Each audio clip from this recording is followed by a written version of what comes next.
Vamos a la siguiente entrevista de esta mañana. Estamos junto al defensor de la niñez, Anuar Quisille, que nos acompaña aquí en el estudio. ¿Cómo está, defensor? Bienvenido. Hola, Sebastián. Muy buenos días. Muchas gracias por la invitación. Gracias por estar con nosotros. Con hartos temas en agenda que atañen, por supuesto, a su repartición.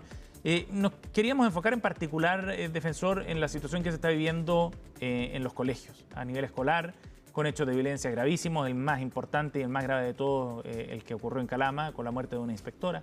Pero así otras situaciones, amenazas también, que se empiezan a repetir a lo largo del país en distintos contextos. Primero, ¿cómo están viendo ustedes esta situación? A ver, lo que ha ocurrido en las últimas semanas, esta como explosión de noticias donde se da cuenta de situaciones violentas, críticas y muy graves en los colegios, evidentemente la miramos con preocupación. Pero no la venimos mirando con preocupación en las últimas semanas. Este es un tema que la Defensoría de la Niñez ya ha venido advirtiendo desde el año 2022. No solamente a propósito de los casos que se conocen y que dicen relación con violencia escolar, sino que porque las cifras, los datos, la información disponible nos daban cuenta de un recrudecimiento preocupante de los hechos de violencia o de las situaciones de convivencia escolar. Solamente por dar un ejemplo, entre el año 2024 y 2025, nosotros ya levantábamos las denuncias interpuestas ante la Superintendencia de Educación e identificamos un 25% de aumento en las denuncias ante la Superintendencia por temas de convivencia escolar. 25%. De las cuales casi el 50% correspondía a violencia entre pares, entre estudiantes. Nosotros dimos cuenta de todo esto. Dimos cuenta al Ejecutivo, a la Administración en su momento, al Congreso Nacional. Escribimos notas, diagnósticos, productos con esta circunstancia, con esta preocupación, recomendaciones, y tuvimos que esperar lamentablemente que este lamentable asesinato, ¿verdad?, de una inspectora para despertar el interés del país en la adopción de medidas que sean específicas. Y ahí es donde nosotros decimos que tenemos que tomarnos esto en serio. La violencia en los colegios, ¿verdad?, es real, es efectiva y evidentemente fractura las comunidades educativas. O sea, usted diría, defensor, que este es un asunto que viene hace mucho rato, digamos, gestándose. Sin dudas, y no lo dice la Defensoría de la Niñez, lo dicen los propios datos, claro, que se producen por las instituciones que reciben denuncias. Nosotros hemos tenido la posibilidad también de estar en contacto con familias. Le hemos preguntado a los propios niños, niñas y adolescentes cómo se sienten en sus establecimientos educacionales, y un número no menor de niños y niñas nos dicen que muchas veces se sienten inseguros, se sienten solos, creen que sí, es cosa de mirar nuestro estudio de opinión de niños, niñas y adolescentes, mirar los resultados del CIMSE, que dan cuenta de que cerca de 2 de cada 10 niños y niñas sienten miedo de ir al colegio, sienten miedo de ser víctimas de violencia, y a todo esto se suma una nueva arista que tiene que ver con los contextos digitales. Cómo las tecnologías de la información y las comunicaciones han, por una parte, se han instalado como una oportunidad de aprendizaje y de crecimiento y de educación de los niños, niñas y adolescentes, pero por otra, un espacio de riesgos para que se produzca violencia entre todas las comunidades educativas. Defensor, si usted tuviera que elaborar una tesis, digamos, a partir de esos antecedentes que ustedes han monitoreado, de los estudios cualitativos, de las encuestas, de los datos también que manejan en base a estos episodios de violencia, ¿qué es lo que estaría ocurriendo en los colegios entonces en los últimos años? Para no hablar de lo que ha ocurrido ahora en las últimas semanas, miremos la perspectiva más larga. Yo he escuchado, Sebastián, a muchos expertos dar cuenta de una premisa que nosotros venimos levantando y confirmando desde la Defensoría de la Niñez. Cuando se habla de que la violencia escolar no ocurre por sí sola, sino que detrás de los actos de violencia en el contexto educativo hay historias de vida o hay situaciones de desprotección social. Bueno, eso efectivamente es lo que pasa. Nosotros desde la Defensoría de la Niñez hemos levantado esta situación. Cuando uno mira, por ejemplo, la situación que ocurrió en Calama, donde nosotros hemos estado presentes sistemáticamente con los equipos, ¿verdad?, en la Defensoría, podemos ver que detrás de eso hay una historia de vida. Probablemente hay situaciones donde el sistema de salud o la oferta de salud mental no llegó a tiempo, donde probablemente existen niños, niñas y adolescentes que no están gozando de sus derechos, de la protección social, de que son titulares, y que finalmente repercute. Y esto no es nuevo, hay evidencia internacional que dice que la escuela es el segundo espacio, luego de la familia, donde ocurre más violencia contra niños, niñas y adolescentes, y es por eso que el llamado que hago como defensor de la niñez, es que el Estado de Chile en su conjunto se tome en serio esta problemática. Se la tome en serio de qué manera, generando medidas de política pública que no se centren exclusivamente en el castigo o en la responsabilización, porque aquí lo que hay que cuidar no es solamente el derecho a la integridad personal de la comunidad educativa, sino que además hay que resguardar el derecho a la educación, que es un derecho que está consagrado en la ley. Claro que sí. Estamos con Anuar Quisille, defensor de la niñez. Defensor, en ese sentido, el enfoque, hasta ahora al menos, en la respuesta que surgió tras estos episodios de las últimas semanas, es más bien punitivo precisamente, ¿no? El enfoque está puesto en los castigos, las sanciones, y el proyecto Escuelas Protegidas apunta hacia allá. ¿Qué le parece esa perspectiva? Yo he tenido la posibilidad de referirme sobre estos proyectos. El lunes, recién el lunes pasado, participé en la Comisión de Educación de la Cámara de Diputados a propósito del análisis del proyecto denominado Escuelas Protegidas, que justamente consagra medidas vinculadas a la revisión de mochilas, a la pérdida de la gratuidad de adolescentes que hayan sido sorprendidos cometiendo actos delictivos en los establecimientos educacionales. Y hoy, durante la tarde, me toca participar en la Comisión de Constitución de la Cámara de Diputados a propósito del segundo proyecto de ley que establece el aumento o que crea un agravante y aumenta la pena para adolescentes que cometen delitos en estos contextos. Yo diría que es evidente que quienes cometen actos de violencia en los establecimientos educacionales y son mayores de 14 años están cometiendo un delito. Y eso es innegable. Desconocerlo sería justamente ir en contra de lo que la propia ley consagra y básicamente no hacer caso de lo que la institucionalidad nos mandata, ¿no?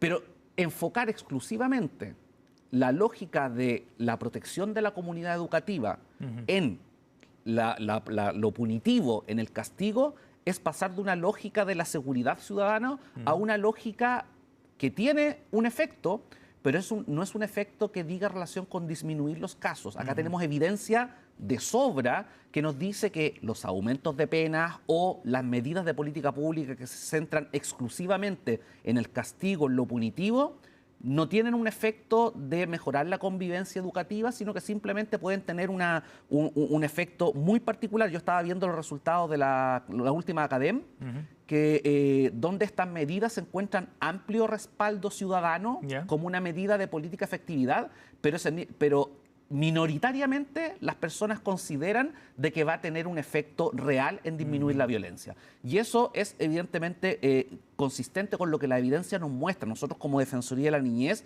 jamás, y yo como defensor de la niñez, jamás me voy a oponer a una medida que sea consistente con la seguridad de los niños, niñas y adolescentes. Como una sanción o un castigo. Pero tenemos que tomarlo en serio. Hay un sistema de responsabilidad penal adolescente que se debe aplicar, que es un sistema diferenciado del de los adultos. Hay cuestiones propias. Muchas veces, si uno mira la ley de escuelas protegidas, a propósito de la revisión de mochilas, particularmente respecto a esa medida, estamos traspasando, porque la ley no tiene protocolos, sino se regula la forma en que se va a realizar esta diligencia, probablemente estamos traspasando responsabilidad al personal docente, que necesita capacitarse y que no está contratado para eso. Viene con informe financiero costo cero, es decir, esto va a implicar que el Estado tiene que poner recursos.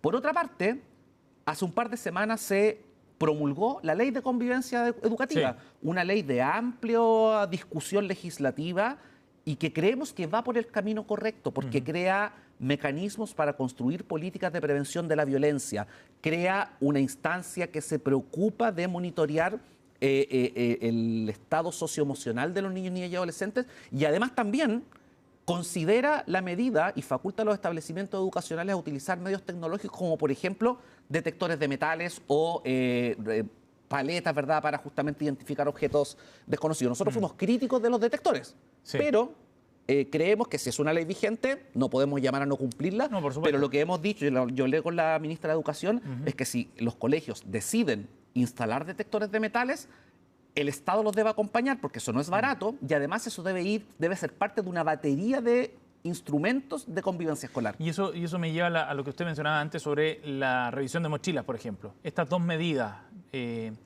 ¿los colegios no están en condiciones de implementarlas hoy día, por ejemplo? ¿Sería un problema para ellos también implementar esto, llevar protocolos adelante, saber cómo hacerlo, etcétera? Bueno, en este caso pasa lo que pasa generalmente en este país. que probablemente quienes van a requerir de ese tipo de medidas van a ser los establecimientos educacionales más pobres y son precisamente los que tienen menores posibilidades económicas de implementar mecanismos que permitan precisamente cumplir con la ley.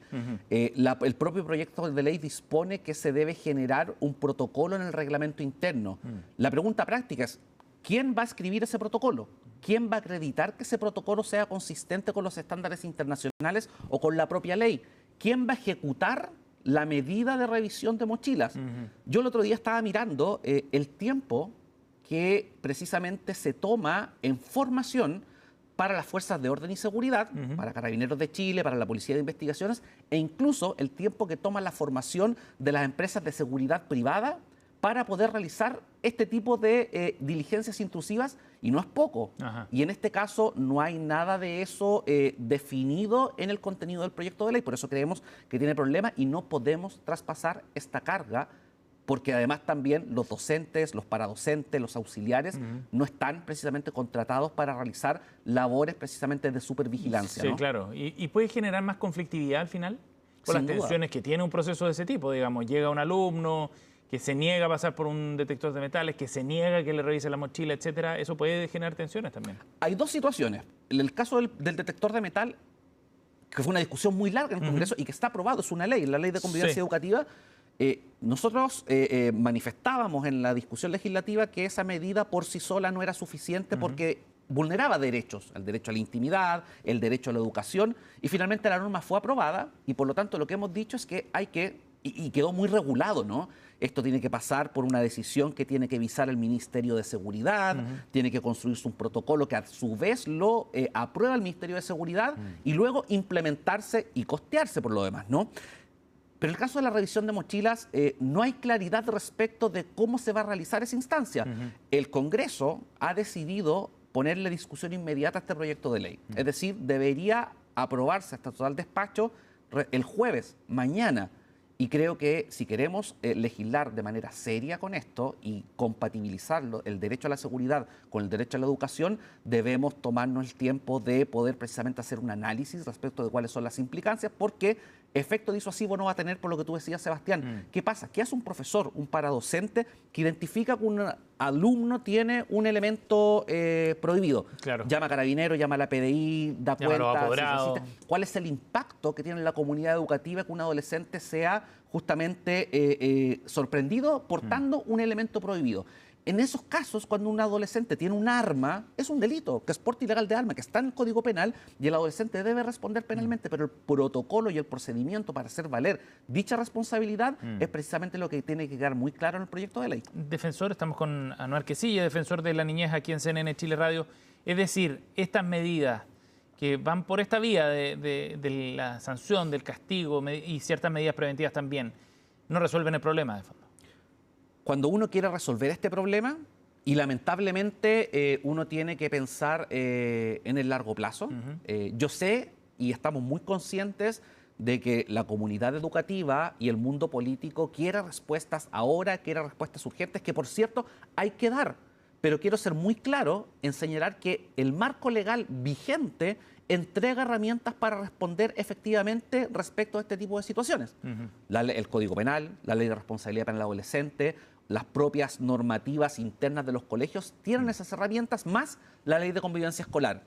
Por lo tanto, si yo quiero endurecer la forma en que se persigue esto, hay que hacer un análisis y una discusión mucho más consciente y, repito, basada en la evidencia. Y por otra parte, ninguna de estas medidas por sí solas va a funcionar si no va acompañado con un plan integral de convivencia escolar donde participen los padres y apoderados, donde participen los profesores, profesoras, por cierto, y principalmente los niños, niñas y adolescentes, y que sea ajustado a la realidad de cada establecimiento educacional. Que son muy distintos. No es lo mismo precisamente establecer una política de convivencia escolar en la zona norte, en un colegio particular pagado, que en el centro del país, en una comuna vulnerable, en un liceo, ¿verdad?, municipal. Sin duda. Y ahí evidentemente el componente territorial es fundamental. Anuar Quisilla, defensor de la niñez, ha estado con nosotros aquí en CNN Chile Radio. Gracias por haber venido al estudio, Anuar. Muy amable. Muchas gracias, Sebastián.